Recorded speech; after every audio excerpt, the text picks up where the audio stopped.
My name is Dagmar Painter. I'm the curator for Gallery al-Quds, and we are very, very happy today to have a talk by Dr. Evans Mandes, who is a professor at George Mason University and was actually the professor that our artist Manal Deeb studied with when she studied art and perception at George Mason University. So this is the first time we've done this kind of a talk, and we're very excited. Dr. Mandes will be talking about that concept of art and perception, relating in general principles, and then afterwards we can talk to Manal and ask some questions about how the artwork that she has in our gallery, called Defaced yet Alluring, it relates to these psychological concepts. So please, Dr. Mandes. Thank you. It's nice to be here. Can you all hear me all right? Okay. Is this on? Oh, okay. It's a pleasure being here. As Dagmar said, Manal was a student of mine some 7 or 8 years ago. She reminds me. For me, all the years start to seem like the same. I taught a course at the time, pardon me, on art and perception, which attempts to fuse these two fields, because art students typically don't know much about vision and the eye and the brain and how it produces art. And psychology students don't know anything about art, so I have to teach them some art. Then I have film students, which is a big area these days, and they are always interested in visual issues. So I get a lot of interesting students who come my way. I put on the screen here the role of no, let's leave it up. The role of psychology in art, simply because it's not always clear how the two interact. But as the definition says, art being a thing of the mind. Well, what's the mind? The mind is a combination of the brain and the self. I mean, that's the simplest definition. Everybody's got their own definition of the mind, but that works for me. It follows that any scientific study of art will be psychology. It may be other things as well. There's certainly art's other things in psychology, but psychology it will always be.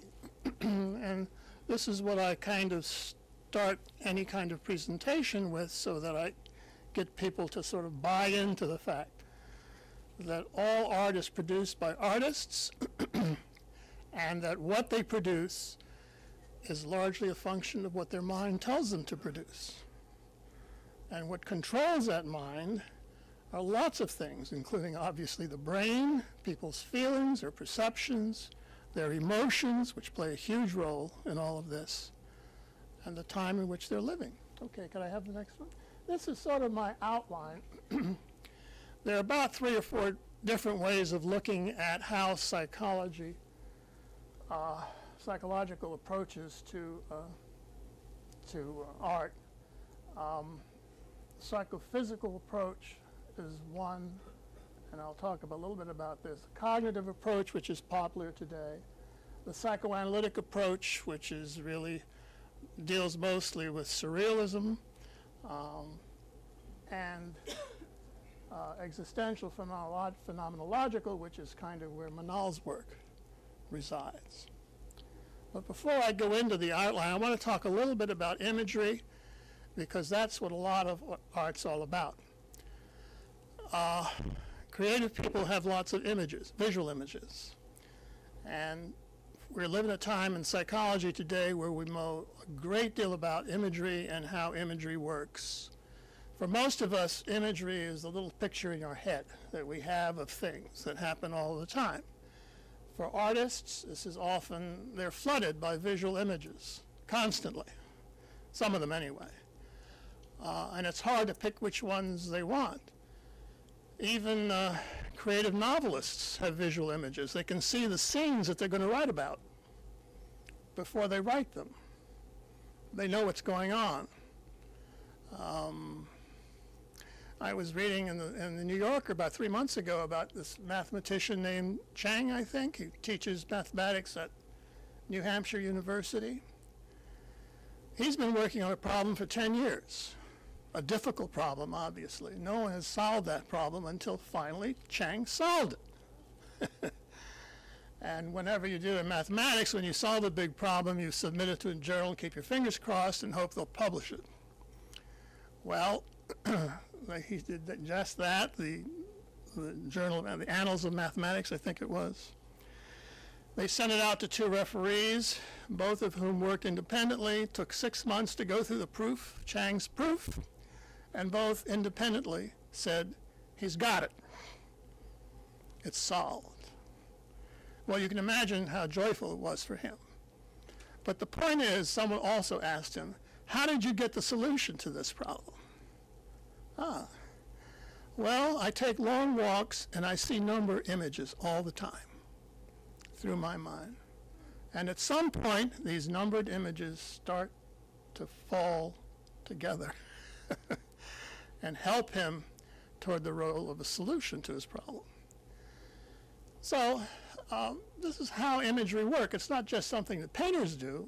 Everybody has images. And there is some evidence to suggest that we're living in a time now where we can take live photographs of what the brain is doing.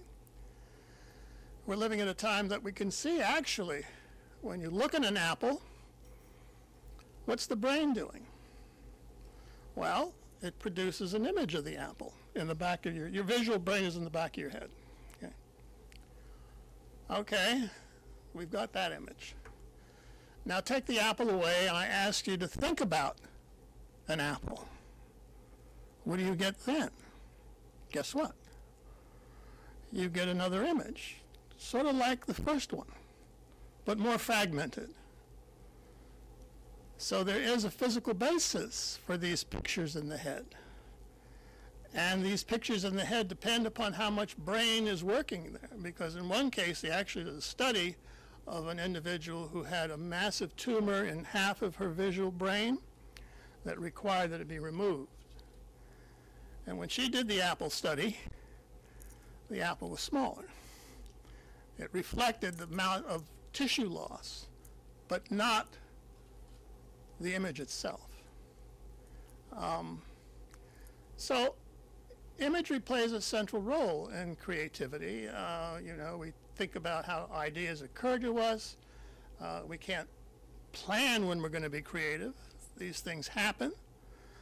We allow them to incubate, to take time. We run through our heads to see if these things work. We try it out, and hopefully we're successful.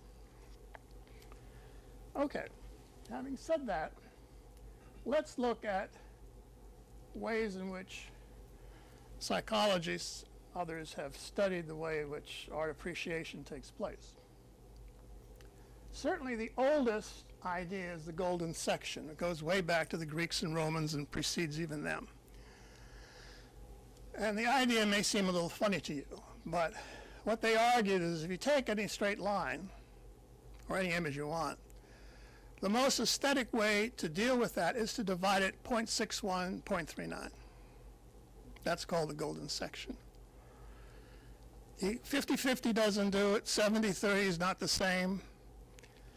Whether you believe this or not, it was very influential for a long period of time, and there's the evidence to support it is fragile at best. But that doesn't stop the golden section from being around in archaeology, other fields that deal with linearity and its aesthetic value. Another factor that influences art are eye movements themselves. They're unconscious. We're not aware of them. But eye movements have a huge effect upon what we see because the scanning path, the way in which the eye looks at things. Do you ever get the Washington Post, the Sunday thing in the back, the little magazine that has 2 pictures, and it asks you to find the 12 things that are different? How many of you get all 12 right? I usually get about 6. The eye movement there is a scanning eye movement, which is there simply to locate failures in these 2 images. Most of our eye movements are culturally determined. If you read in the culture from left to right, then your eye movements tend to be that way. If you're in a culture where you read from right to left, your eye movements tend to be that way. And then your eye movements tend to be a function of what you want to see. If you're interested in the clothing that are being depicted, well, guess what? Eye movements will be centered around the clothing at the expense of everything else, you see. What does eye movements have to do with art? Next. There you go. This is Bridget Riley's work. She's an optical artist. She's been around now since the 60s. She's still kicking, and she's still working. Now just look at this for about a minute, if you can. Some people wouldn't call this art, but I do. What begins to happen?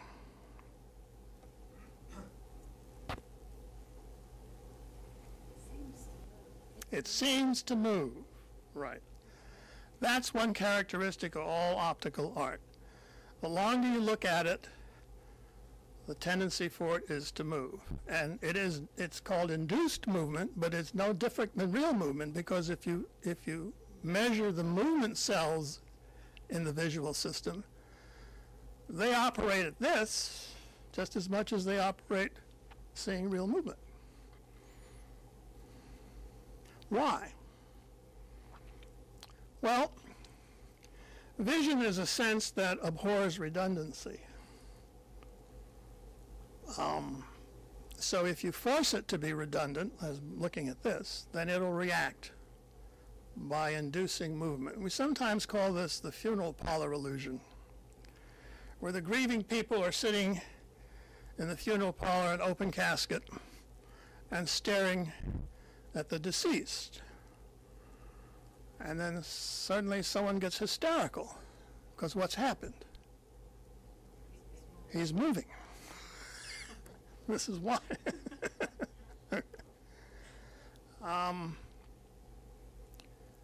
Vision abhors redundancy. If you give it too much redundancy, then you get snow blindness.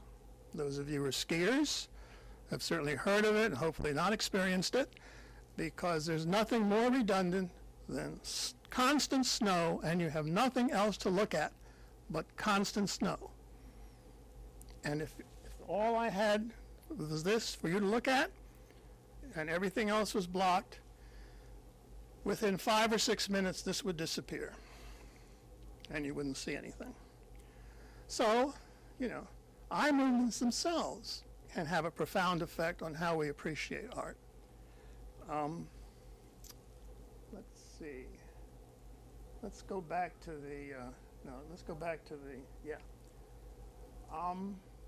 what defines aesthetic pleasure for people? Well, you can be there's a huge literature on this. There are all sorts of things that people agree upon. Curved versus angular lines are seen as more pleasurable. Natural objects are seen as being more pleasurable. Geometrical naturalists, like edges of cliffs and so forth, are seen as being more pleasurable than straight lines. Symmetry is more pleasurable than asymmetrical drawings. Balance versus imbalance is seen as being more pleasurable. The different colors are seen as red is usually at the top, with blue and green in the middle and yellow least. But why do you like the art that you look at? Well, there are several reasons. One being, you've seen it before. And the more often you see similar kinds of things, the more you're aesthetically attracted to them. Cutting showed this very interestingly in a paper he did 10 years ago, where he took a well-known collection of art, what was pulled together by a French painter named Inkblot. Inkblot was a rich man. He was also a painter. He liked to paint scenes in Paris mostly. This is 19th century now. He collected mostly impressionistic work. And so what Cutting did was simply to take the opus. The opus is about 4,000 paintings that appeared in about 870 different books in the University of Michigan Library. And he had people go through these books and pick out the drawings that they liked from the 4,000 collection. And what Cutting discovered, not surprisingly, is they tended to pick out the ones they seen most often. So simple frequency has a lot to do with people's aesthetic judgments. But it's more complicated than that. Can I have the next? I think that's it. Here you have a more cognitive approach to aesthetic judgment. The perceptual world is organized for us. It's not chaotic. As a matter of fact, if I were to ask you, what's the most important thing about perception? The answer is not visual acuity, although that's important. The most important thing is that perception organizes the world for us. It uses the brain to help us organize the world. And here's a very simple organizational principle. Here this organization is different than that organization by simply filling in and not filling in. We don't see these as 6 separate stimuli or 6 stimuli in a row. We see them as clustered, organized. We see this as moving when nothing is moving.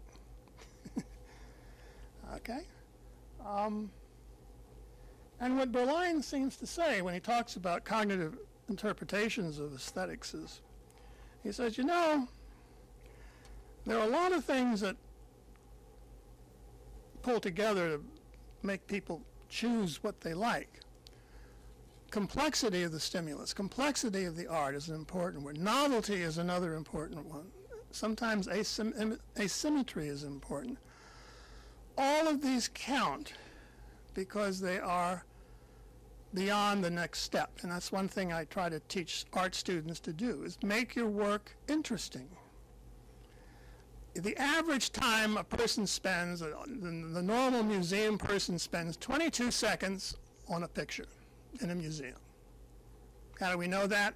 Believe it or not, lots of people have gone out, clocked this, different museums. These are not professional folks. These are not art. Okay. These are not artists. These are not art historians. These are just the guys off the street that come in and look. Average 20. Do something to make it more than 22 seconds. You know. I mean, Manal's work is perfect. You can spend a long time looking at that because she captures this whole idea of visual dissonance. Dissonance means difference. She captures this and holds you because you're asking yourself, why are these images the way they are, and what's she trying to convey?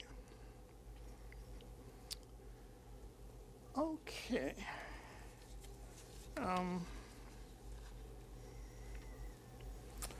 Then we have psychoanalysis. Very popular, the least scientific of the group. Although Freud was a physician, he knew science. He didn't give a damn about science and psychoanalysis. This is probably the father of surrealism. And what you see there is a little girl with, you know, these little hoops that they used to do years ago with a little stick. Can we move this up a little bit? I guess we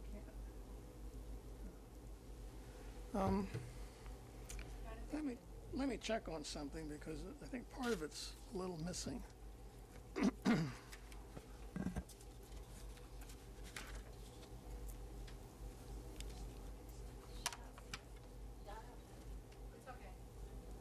Yeah, De Chirico. This is a painting by De Chirico, who is born in Greece, Greek fellow, but spent all of his professional life in Italy, and was the father of surrealism. all the great surrealists like Dali, those guys, studied de Chirico's work. This is de Chirico's sister, whom he lost when she died suddenly at the age of 12. He spent all of his years, that was his only playmate in Italy. So when he died, he was completely crushed. And this picture is a reflection of that. Because there's death, you know, with a big stick, and here's a little innocent girl.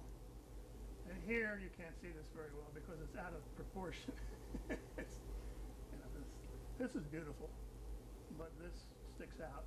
And he did it that way. This is a horse carriage. So here, psychoanalytically, you can say, well, yeah, de Chirico's using painting to mourn the law. And this is straight away. This isn't unconscious. This is pretty straightforward conscious manipulation of scenes.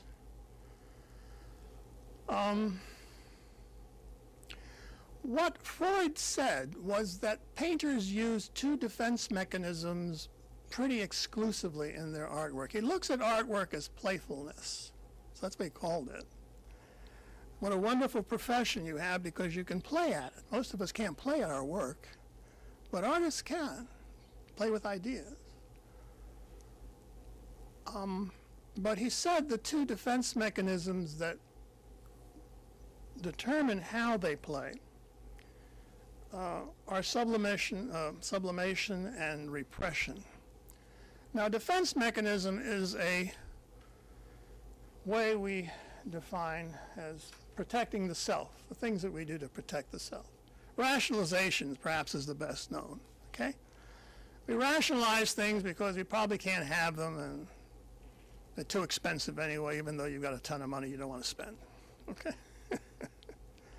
Sublimation is basically taking one need system and defining it in a different way to satisfy it. So if you want to become a physician, but don't have 10 years of study to devote to this and $200,000 to go through it, you might look at other things, like being a physician's assistant, which gets you in the medical profession and gets you a good job and gets you treating people, but you're not going to become a surgeon that way, okay? That's sublimation. Repression is wishful forgetting. And he claims that artists do this all the time. They unconsciously draw things about their past that if you knew what the contours of the past were, you could figure out the painting. Okay. Can I ask a question? Yes. I know you encouraged us to. Yes, please do. During your talk.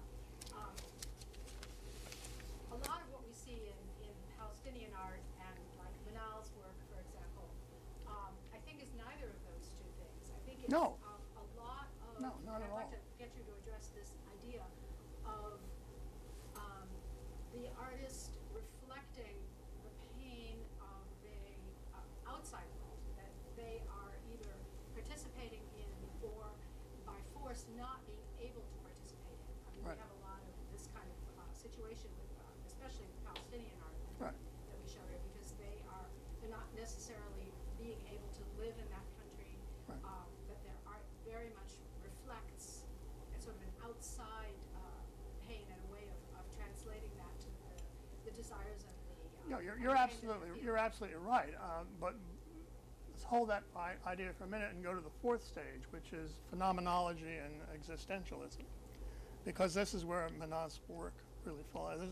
There's nothing really unconscious that I know of that your work reflects. Your work does reflect a struggle, and that's what existentialism is all about. Phenomenology used in the art world and in psychology really means your immediate perception of what you see. Okay, can I have the next slide? No, the one before that. Yeah. These are the Greek kouros. Kouros, K-O-U-R-O-S. There's statues at the 3rd and 4th century BC. The Greeks they're all over, scattered all over Greece. They like them. They're basically older teenagers. You know, they have braided hair. They're typically 2 to 3 meters high. The highest one's ever been excavated was one that's 5 meters. 15 feet. That's big. The typical one, if you go to the Met, there's one. Every big museum that has an archaeology section has got a Kouros. Now, several years ago, when what's the name of the art museum in LA, the big one? Getty, thank you. Getty had tons of money to spend, and they needed a Kouros too for their archaeology section, Greek archaeology section. So they found a guy that had a Kouros for sale for $11 million. Questionable provenance. And the one he bought that from had questionable provenance. So you couldn't go back very far on this Kouros to find out whether it's good or not. So he said to Getty, he said, keep it as long as you want. You know, get your geologist to look at it, get your archaeologist to look at it. I'm in no hurry for the $11 million. And that's what they did. They spent over a year, finally decided the $11 million was worth it, wrote a check, and that was that. The Kouros was theirs. Well, like everything, when you spend $11 million, you might want to think twice about it. More and more people were going to the Getty and saying, you know, there's something the matter with it. I don't know what the hell it is, but something, can't put you. Someone got a bright idea. Let's pack this thing up and send it to Greece and see what those guys think. Why they didn't do that to begin with? Say, that's a good idea. They packed it up, sent it there, and had 10 or 15 different Greek archaeologists look at it independently. They didn't look at it together.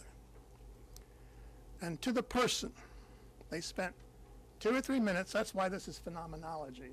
It's immediate. They knew right away it was a fake. Oh, wow. Why was it a fake? They couldn't. One couple of them said it's like looking at the Kouros through a screen. Okay, it ain't a Kouros with a screen. So they packed the poor thing and sent it back to the Getty, and I've never been there, but I've been told people have seen the Kouros. There's a little plaque, and then they say, Greek Kouros, 3 to 400 BC. It may or may not be authentic. That's phenomenology. Trust your vision. Trust your immediate awareness. It may not always be right, but it's there to be used. And this is what we're talking about when we're talking about existential artwork. This we all recognize as the Guernica. This was Picasso's response to the terror of Guernica. As you recall, Guernica was a village, actually the capital of the Basque country back then. 1937, the Spanish Civil War was beginning. There was no great love among the nationalists for the people living in the Basque country. So when Hitler asked their leadership if he could bomb them so he could test out the Luftwaffe and see how well it could work, the Generalissimo said, sure, help yourself. They leveled the little city, killed hundreds of people, and Picasso responds with this enormous mural. If you've ever gone to Madrid, you should go see it. It's at the other museum, the one that's named after his wife, the king's wife. Regina, remember? Anyway, it's a huge mural. It's kind of grays and greens, but you can see the existential suffering here, the dismemberment of parts, you see, the terror in people's faces. When we were there, a whole bunch of school kids were there, and they were all sitting right in front of me, sitting nicely, and the teacher was telling them about it in Spanish. Now, Manal's work is both phenomenological and existential because she's dealing with the plight of Palestinians, Palestinian women. I think there's one more. Yes, faces. And she deals with faces. Here are all combinations you got. We don't have any more than this. Darwin believed that facial perception was innate in humans. It must be because little infants can tell whether their mother is angry at them or not, and we, more importantly, can tell when they're angry at us through facial expression. And what Manal does, interestingly enough, is she doesn't tell you as much. She gives you this part, not so much this part, to let you figure out what's going on, because she cleverly hides, disguises, superimposes images to convey not only to keep true emotion away and let you figure it out for yourself, but the existential plight is there. It's a patrimonial society where men lead the world, their world. And it's women's attempt to overcome the patrimony and at the same time maintain their femininity, their right to motherhood, and all of the things that imply in motherhood, to seek occupations that are typically not allowable, but are changing. I mean, the whole Arab world is changing, but that's not just Palestine. The use of veils is one of the techniques that artists use a lot. I was going to show you another one, but my time is starting to run out. And I don't know if you know the work of Magritte. He's a famous surrealist. He lost his mother when he was 12 or 13 years old. She walked into a lake and never came back. And he witnessed when she came up, when she was finally found.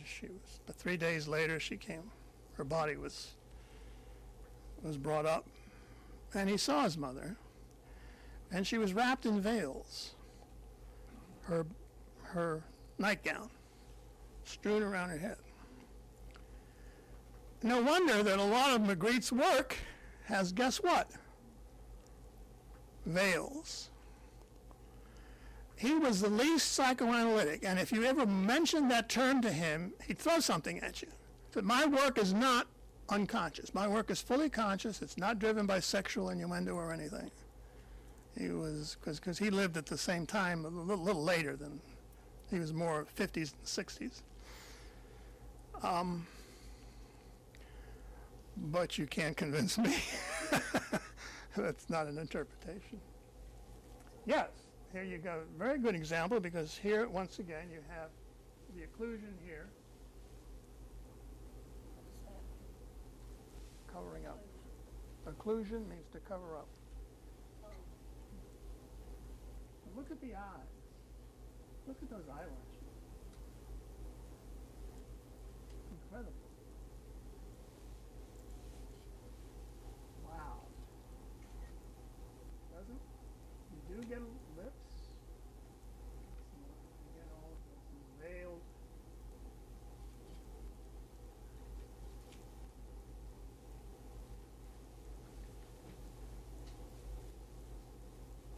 Almost totally veiled. Just a little bit.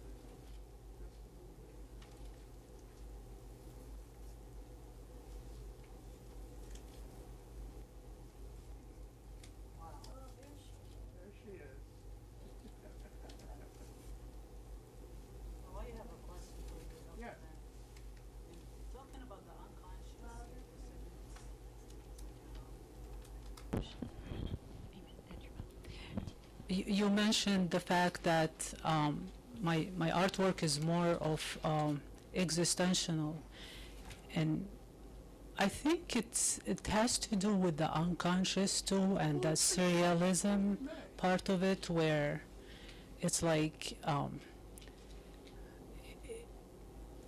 in the making of art. Are these nerve fibers? Where did you get this? This is like tree branches. Tree branches. Yes. We've had a lot of people who came in and saw it and said nerve fibers. We also had some medical Yeah. people who came That's in. exactly what and I that was the thought. first thing Everybody they said. read, yeah, everybody So, reads it yeah, differently. interesting. Well, that's okay too. I mean, that's very Everybody reads it surreal. Sure. I mean, yeah, as you just mentioned, it depends on the experience and what we found, pleasing or interesting. That's how we read artwork. And the time we spend in front of the artwork, it means a lot. I mean, you make a dialogue. That's how you can read it and then reflect on it. No, I didn't mean to imply that there's nothing unconscious about your work, because the trouble with the unconscious is it's not observable. Freud said the only way you're going to reach unconsciousness is through dream analysis, through slips of the tongue, And making art. and making art, if you know the art. Because there are parts of the brain. I mean, you would never know until you are in That's the right, process no. of making art that it's Listen, there. unconsciousness which is is reaching alive the and well, unconscious. alive and well in psychology today. But Freud's not. That's the difference. Because for Freud, all unconscious drives are driven by sexual tensions. Yeah, Some of them are, That's what certainly Dali. not all of them. What's that?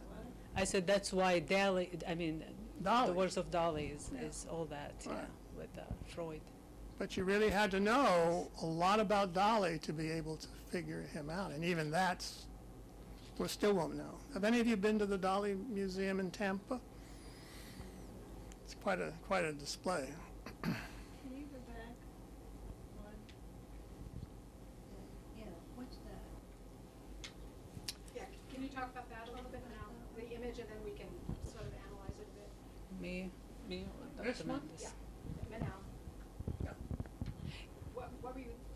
Yeah, this is a typical female, Palestinian female, with during the struggle.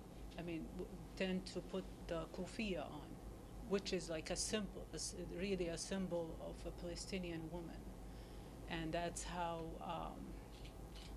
I see even the strength comes out of veiling and how strong the image is with the eyes.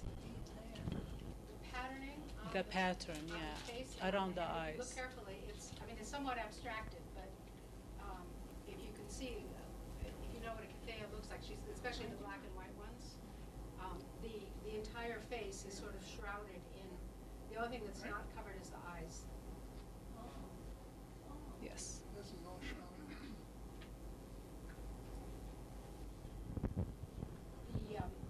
I'm interested in this one as well. I'd like to ask Yes. Dr. Mandes a question about this one too. For me, this one is also very interesting in the terms of her sort of receding and coming forward, practically being hidden by the abstraction that is around her, whether it's the calligraphy or whether it's somewhat, to me, the imagery on the right side of the painting is very, very almost disturbing. It almost looks like sort of urban detritus or, the remnants of conflict. And then this face is coming out of the picture with a very serene kind of expression that is a very great contrast to the sort of chaotic effect that's going on the side of the image. Well, I think that's what she's trying to convey, I think. Is that There is a self-portrait. There is a female that it's upside down on the other side. If you flip the image, there is a female that's Can you like, flip it? yeah, I it's a can't part turn it, of a but we'll tree. look outside when we go back to the outside. And it's actually a painting that the original painting that I inserted my photo So the lady on the other side is upside down. I'm trying to show what's real, what's not real, in terms of putting me putting myself in the image itself. Trying to show my personality, yet with the abstraction of the other side. What Dr. Mandes is, that's an interesting point in terms of when artists project themselves so noticeably into art. I mean, you always have this feeling that, you know, the artist is hidden in there somewhere. Right. That's what he meant by sublimation. Exactly. Right. But when someone chooses to do that and really put themselves out there, what does that say to you in terms of, you know, what they're trying to accomplish, and certainly psychologically? Does it seem to you to be a very brave act? Well, I think it's revealing the self. You know, I think that's one way to do it. And you know, Freud argues that the self is rarely revealed. I disagree. I don't think you need defense mechanisms to do all of this. Again, you need to know the artist. You know, you need to know what the contours of that person's self, what the contours are like. I think art therapy comes here very clear. When I was, before making art, there was the images, as you just mentioned, how we think about life in images. It's so many of them in my head, and once I had this flow and producing artwork, it reaches a point where I can see myself into my paintings, and I'm proud, and I can put myself in the scene itself as a Palestinian original and as an artist. So I was thinking how the painting is going to look like if my own face is there. It's not like, you know, just my creative mind, just see myself in the painting. So that's what I'm trying to accomplish. One of the things we do as early exercises with art students is have them do self-portraits and share them, because it's important for art students to share their work with other art students. It's sometimes hard for freshman students and sophomore students to talk about their art, and they need to break that barrier, and one of the easier ways of doing it is through peer evaluations. But when I look at these self-portraits, some of them are real Rorschachs. I mean, Rorschachs, it's a test that we use in psychology, the Inkblot Test, maybe that you know it better than like that. You take a bunch of ink blots, you have it up. What do you see? Well, you can't say ink blots, even though that's what it is. People see bugs, they see flowers, they see people.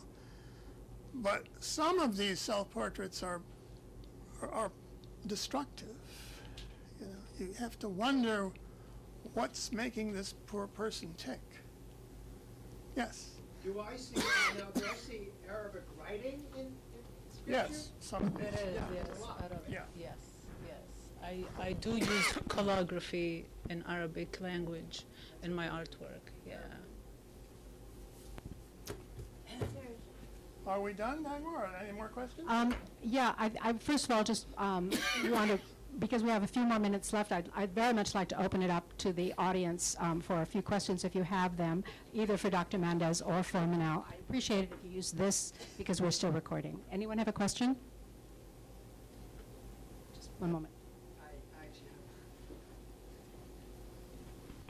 I actually would have a lot of questions, but I'll kind of restrain myself. If it's okay, it's not actually relating to Manal's work, which I think is absolutely wonderful, by the way. I can't wait to have a close look at it. I think her work is amazing. But back to a quick question first about optical art. I've really been amazed by the dot paintings of Larry Poons, where when you look them, they're really, you're almost like watching a movie. Right. It's to the nth degree more than the Bridget Riley painting. Oh, absolutely. They're very, very, very powerful. Any comment or quick explanation on those paintings? Or? No, I mean, it's the same mechanism, but they're larger.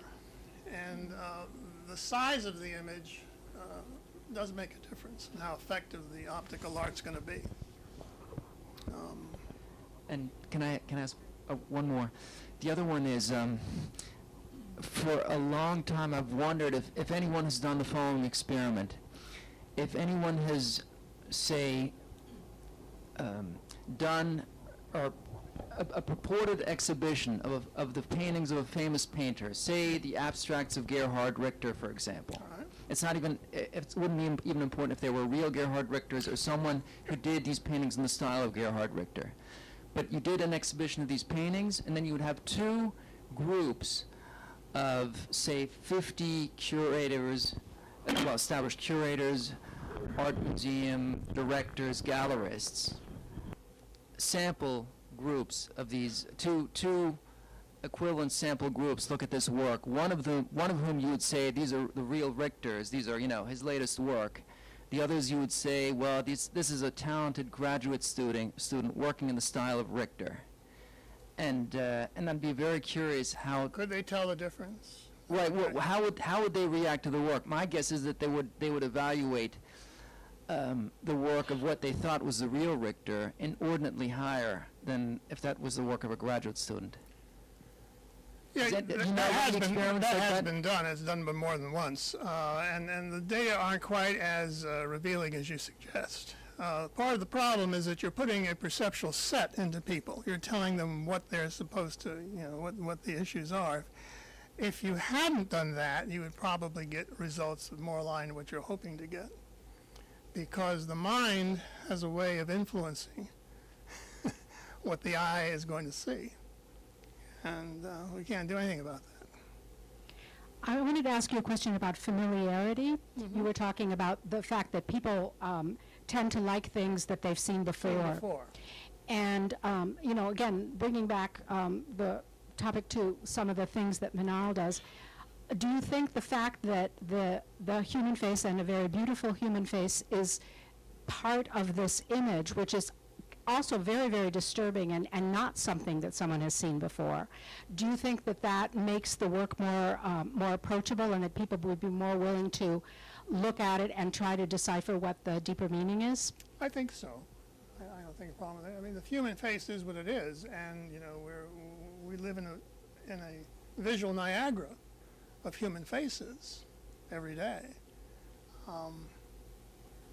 So I think that's certainly part of it. It's interesting because there's another artist here who, in her work, tends to not show the front of women. She tends to work very much showing women from the back, and having a a point of view that expresses the anguish or whatever she's trying to express by simply not showing the front, especially not showing the faces. And do you think that's another way of, do you think that attracts people or absolutely. repel? Also. Absolutely, sure. Anything hidden. Dr. Mandes, with respect to her work, and also you were talking about self-portraits, one of the most famous painters of all time, Rembrandt, did a lot of self-portraits. But when you look at his and you look at Manal's, there's such an enormous contrast. Yeah. Could you say what effect, which is what I thought you were going to do, culture has on the artwork that normally comes out of a certain society or population? Is there such a thing? Well, I mean, Rembrandt did self-portraits for a straightaway reason.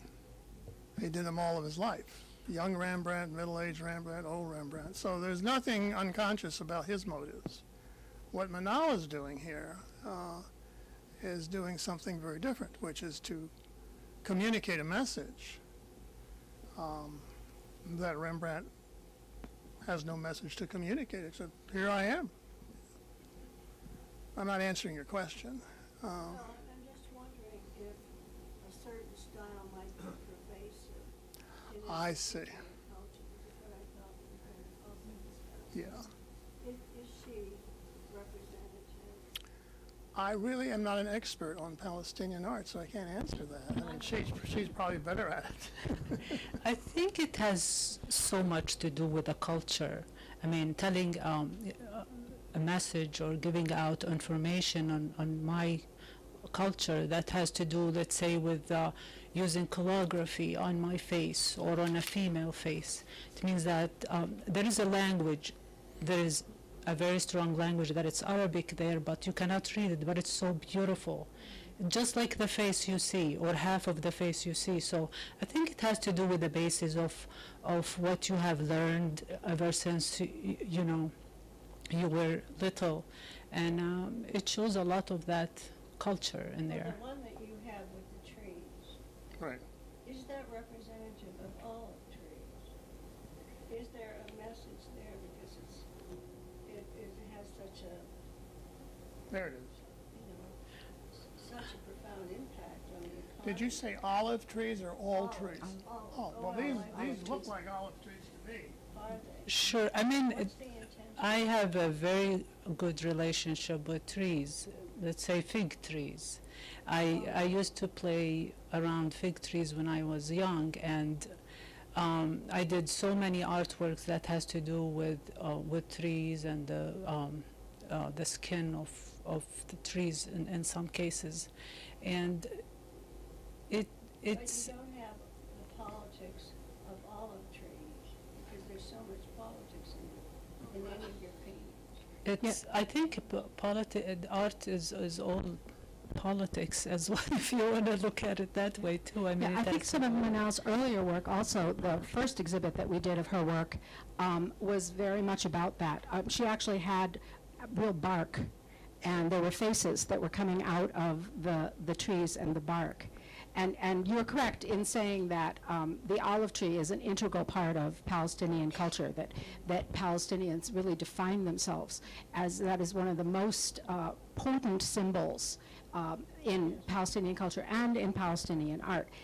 But it can come out in quite a number of different ways, either very realistically depicted olive trees or using branches, or simply in a more abstract sense as a symbolic.